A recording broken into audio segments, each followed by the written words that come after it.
Hello everyone, সেদিন ছিল আমার প্রোগ্রাম আর দিনটা ছিল 7th মার্চ। ওই বিকেল 4টে নাগাদ আমরা টোটোতে উঠে পড়ি আর আমার সাথে যাচ্ছিল সেদিনকে মাসি। আর এদিকে তো ওয়েদারের অবস্থা ছিল খুবই খারাপ, 1 ফোঁটা 2 ফোঁটা করে বৃষ্টিও পড়েছে সেদিনকে। তো যাই হোক, আমরা টোটো পেয়ে গেছি ঠিক সময়, সেটাই বড় কথা। আর সেদিন আমি এই কাঁচের চুড়ির সেটটা পরেছিলাম, আমাকে কেমন লাগছে অবশ্যই কমেন্টে জানিও। বাই দ্য ওয়ে, আমরা ওই 4:30 নাগাদ করে ওখানে ঢুকে পড়ি, তখন তো প্রাইজ ডিস্ট্রিবিউশন হচ্ছিল। তো যাই হোক, অনেকজনই এখানে এসে গেছেন অলরেডি। আর এই যে যিনি মাইক্রোফোন নিয়ে কথা বলছেন তিনি হচ্ছেন আমার স্যার, মানে MS স্যার। তো যাই হোক, এমন একটা জায়গায় প্রোগ্রামটা ঠিক করা হয়েছিল যেখানে তো চারপাশে শুধু গাছ আর গাছ, মনটা পুরো ভরে যাচ্ছিল দেখে দেখে। আর আমরা এখানে বসে পড়েছিলাম চেয়ার নিয়ে, আমি আর মাসি। তারপরে তো প্রোগ্রাম শুরু হলো।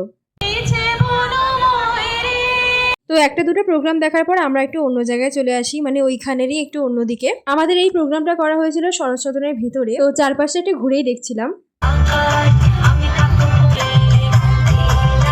তো ঘোরাঘুরি, ছবি তোলা আর ভিডিও করার পর আমরা আবার চলে আসি প্রোগ্রাম যেখানে হচ্ছিল। আর এসে দেখি তো কত লোক জমায়েত হয়েছে। আর তার কিছুক্ষণ পর একজন মন্ত্রীও এলেন আর তারপরে আমাদের প্রোগ্রামও শুরু হয়ে গেল। আসলে আমাদের গ্রুপে আমরা একটা স্তোত্র পাঠ করেছিলাম।